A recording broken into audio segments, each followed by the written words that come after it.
아무튼 문재인이 배신을 밥 먹듯이 했던 만큼 윤석열도 배신을 하란 말이야. 내가 엊그저께 소설을 썼지만 박근혜 대통령에게 사죄하고 무릎 꿇고 빌고 정말 저것들이 시켜갖고 내가 일개 검사였는데 민주노총이나 문재인 종북 세력들이 다 시켜가지고 내가 어쩔 수 없이 조작을 했는데 대국민 사과를 하란 말이야. 그래서 박근혜 대통령 명예도 회복시키고 문재인 정권에 대해서 한번 보수 지지층들이 그런 탄핵의 조작 날조범이라는 걸 알면서도 정권 교체라는 희망을 가지고 지지를 해줘서 당선을 시켰으면 최소한 탈탈 털어갖고 찌끄레기들 말고 문재인을 집어넣으란 말이야. 문재인을 한번 지켜볼게요. 그리고 여러분들이 한번 생각을 해보세요. 보통 정권이 바뀌게 되면 이 정부 행정부서에 예를 들면 주요 간부들 있잖아요. 이게 이 장관들의 뜻이라고 하면서 스스로 이제 물러나라고 이렇게 하지 않습니까? 그래서 대놓고 자른 문제가 되니까 이런 식으로 스스로 그만두게끔 하는 것이 관례였는데, 근데 문재인 이놈은 집권하자마자 뭐 했어요? 박근혜 정권의 이 국정농단과 관련해가지고 화이트리스트, 뭐 블랙리스트 이런 걸 가지고 직권남용 등의 그 혐의를 뒤집어 씌워가지고 사법 처리를 다 해버리지 않았어요. 이거 이례적이죠. 대한민국 역사상 처음이에요, 이런 놈은. 이게 이제 앞으로 문재인이 저질러놓은 똥이 있기 때문에 본인은 영구적으로 호가호위하면서 국민 속이고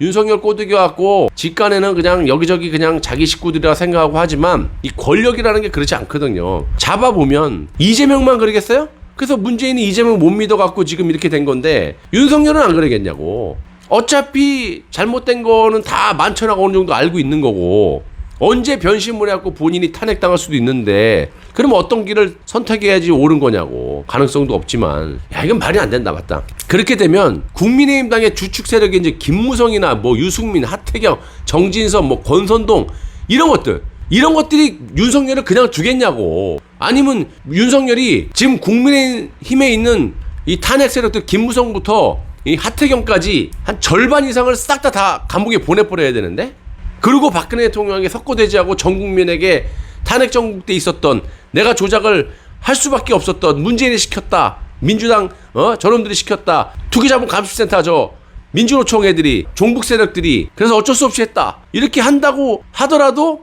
국민의힘당의 절반 이상은 다 집어넣어야 된다는 거지. 산 넘어 산이에요. 그렇게 한다고 해도 또 저쪽 170 몇 석에 있는 민주당 국회 세력들은 또 어떻게 할 거야? 탄핵 들어가지 또 모르지. 그렇게까지 하게 만약에 윤석열이 한다면 이 소설 같은 얘기지만 한다면 보수에서 들고는 일어날 수 있는 거고, 또 탄핵 박근혜 대통령도 만약에 힘을 실어주게 된다면 탄핵의 진실이 밝혀지면 저 172석이라는 게 무력화될 수 있겠지만 뭐 소설 같은 이야기고 아무튼 오죽 답답하면 이런 얘기 했겠습니까? 그래서 아무튼 이번에 산업부뿐만이 아니라 전체 공공기관의 이 블랙리스트로 확대될 가능성이 매우 커졌다. 이 꼴로 배신을 했던 뭐든 간에 김호수가 지금 미쳐서 무슨 일이 있는지 모르겠지만 김정숙이 쑤시고 산업부 공공기관 압수수색하면서 이게 지금 이렇게 돼버리면요 뭐 문제가 생기냐. 예전에 원전 있죠. 원전에 대해서 임종석까지 고구마 줄기로 쭉 엮여 있었잖아요. 이 임종석도 다시 또 감옥 갈 수도 있어요. 예. 그거 제대로 조사하면은 임종석 다음에 문재인이거든. 임종석 다음에 차관, 장관, 그 다음에 이 직원들. 예전에 그 USB 있죠. 암호화된 그런 거가 다시 다 털리게 되면 그 백장관 그거 다 그 블랙리스트 연결되어 있던 거 아닙니까? 전 정권에. 그냥 아무튼 이게 지금 산업부를 털면서 검찰이 대한민국 전체 공공기관의 블랙리스트로 확대될 가능성이 매우 크다. 그래서 우리가 좀 기대해 볼만 합니다. 예. 김정숙이 문제도 그렇고 산업부 문제도 그렇고 압수수색 문제도 그렇고 이 이낙연이가 미국으로 도망간다. 도피죠. 뭐 기사가 나왔는데 제가 항상 말씀드리지만 이게 정상이에요. 진작에 갔었어야지.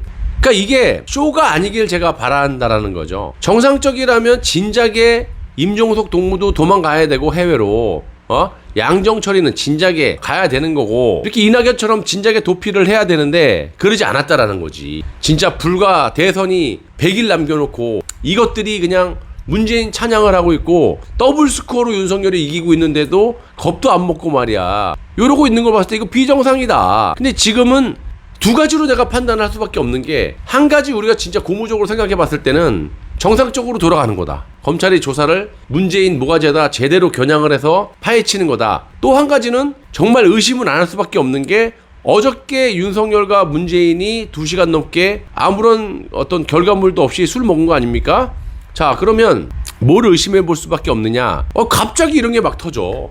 김호수가 미쳤어요? 문재인 오다받고 있는 건데? 다른 놈들은 다 저렇게 문재인 밑에서 발발 기고 있는데 김호수가 혼자 미쳤다고 윤석열한테 붙어갖고 저럴까요? 왜냐면 검찰이 수사하고 기소하면 뭐하냐고요, 털어서. 법원을 장악하고 있는데 문재인이가. 그런데 그거를 잘 아는 김호수가 문재인을 버리고 윤석열한테 들어온다? 요게 좀 의심되는 거야. 그래서 이 곁가지들, 이낙연 도망가는 쇼도 좀 하고, 산자부 터는 쇼도 좀 하고, 김정숙이 좀 터는 쪽 좀 하고, 문재인이 직접 개입했던 우리들 병원, 울산 선거 개입, 석탄 북한으로 밀무역했던 거, 그리고 이적재, 여적재, 북한에 들락날락, USB, 그런 거, 뭐 버닝썬, 신라젠, 셀트리온, 서정진은 어디 갔어 이런? 서정진하고 물약 팔아먹고 주식 튕겨 먹은 거, 그리고 이 우한폐렴 터졌을 때 이 진단 키트를 임상 실험도 거치지 않은 거를 내가 얘기했잖아요. 대한민국에서 정상적으로 임상 실험이 된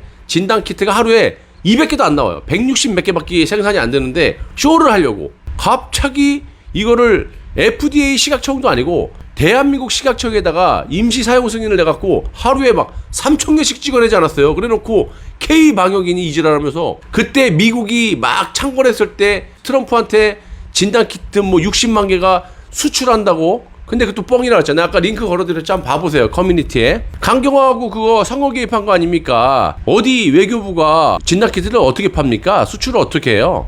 갖다 바치는 것밖에 없지. 그게 ODA라는 시스템이라고 내가 말씀드렸잖아요. 외교부는 어디다 수출할 수가 없어요. 제공, 갖다 바치는 거지. 그래서 트럼프 대통령이 그 다음날 총선 끝나고 뭐라 그랬어요? 문재인 대통령님이 진단키트를 제공해줘서 감사하다. 제공이라는 뜻은 갖다 바치다라는 뜻 아닙니까? 아무튼 그 영상 한번 보시고요. 커뮤니티에 옮겨놨습니다. 오늘 강경화가 한 60표 중에 2표 얻었어. 2표. 한 표는 지가 썼을 거고 한 표는 중공이 줬겠지. 그 2표 얻어서 떨어졌는데 청와대가 하는 말이 더 웃겨. 매우 안타깝다. 아, 여러분, 안타깝다라는 말을 꼴랑 2표 얻고 떨어진 거를 안타깝다고 합니까? 요즘 애들 말을 내가 빗대서 거기다 크크크 하면서 개 웃겨 이렇게 썼는데 진짜 내가 그 기사 보고 내가 개 웃겼어요. 개 웃겼어. 2표 얻고 강경화가 떨어졌잖아요. 근데 2표 얻고 떨어졌는데 청와대 매우 안타깝대. 뭐가 안타깝냐고 이놈들아. 한 표는 너희들이 한 거고 한 표는 시진핑이가 줬겠지. 중공에서. 북한은 어차피 관련 국가가 아니니까 중공밖에 더 있겠어요? 그 2표 얻어놓고 매우 안타깝대. 부정선거 외치는 분들 잘 보세요. 그 영상 보시라고. 그게 확실한 부정선거지. 외교부 장관 강경화하고 대통령이라는 놈이 문재인하고 총선 전에 바로 전날 선거 개입을 해서 그게 부정선거예요.